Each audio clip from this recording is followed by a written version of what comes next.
Bien, bienvenue à tous. Donc, rappel, on est donc dans le cours concernant donc, la conduite de projet et donc quelques éléments de réglementation donc, pour pas faire de bêtises quand on fera la sélection de nos matériels. Donc, on a vu donc la F-Gaz, la EN 378, la DESP. Donc, maintenant, on va voir quelles sont les contraintes électriques donc, il faut qu'on prenne en compte donc, pour le dimensionnement et la sélection de nos matériels. Donc, ici, un petit glossaire donc, avec les termes qu'on va utiliser. Là, ici, un petit rappel sur les problèmes donc, liés à l'intensité qui traverse notre corps. Donc, ça va de la sensation très faible à l'arrêt du cœur. Donc, faites attention. L'électricité, c'est dangereux.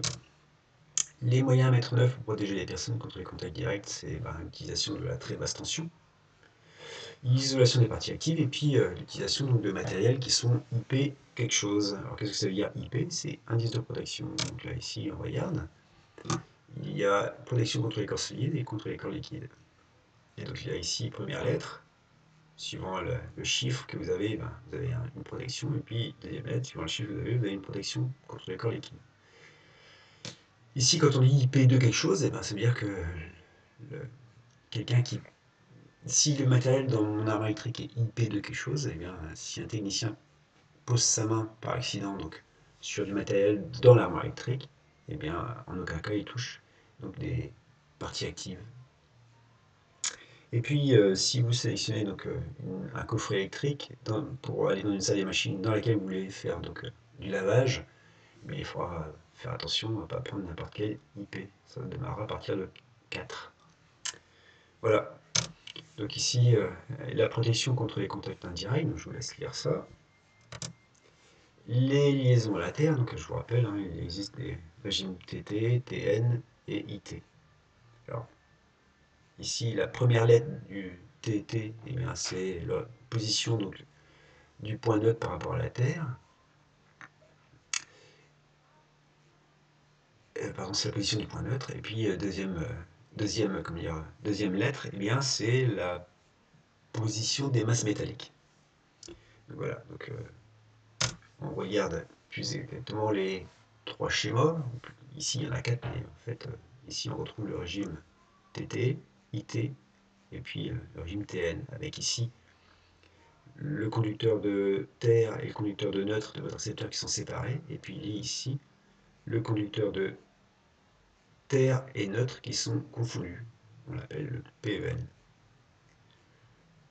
Voilà, donc ici, suivant, s'il y a un défaut ici, j'aurai un courant fort, mais voilà. Ici, ce sera un courant très faible, et là, ici, ce sera l'équivalent d'un courant de court-circuit. Donc du coup, le dispositif à mettre en tête pour la protection n'est pas du tout le même. Donc du coup, ne pas oublier que les trois schémas de liaison à la Terre peuvent coexister. Du coup, faire attention, si ça se trouve c'est imposé. Et puis, donc, si rien n'est imposé, dialoguer avec l'utilisateur pour connaître ses exigences et ses moyens. Donc, est-ce qu'il y a besoin de continuité de service? Si oui, est-ce qu'il dispose d'un service d'entretien? Sinon, faut bannir le IT. Et puis, est-ce qu'il y a un risque d'incendie? Donc, voilà. Ici, globalement, vous retrouvez, donc, en fonction du cas de figure donc, dans lequel vous êtes, les possibilités donc, de liaison à la Terre. Et puis, si votre réseau, s'il y a des spécificités dans votre réseau, là, ici, regardez, s'il est très étendu, etc., vous avez ici, on vous propose des schémas de liaison à la Terre correspondant à la spécificité donc, du réseau. Voilà donc concernant donc, la partie électricité. Donc ça a été rapide, mais encore une fois, il s'agit donc de vous donner donc, des pistes et en tout cas appuyer sur les points sur lesquels il faut faire très attention. Voilà, prochaine vidéo, donc l'intégration des principaux composants dans le projet. A tout de suite.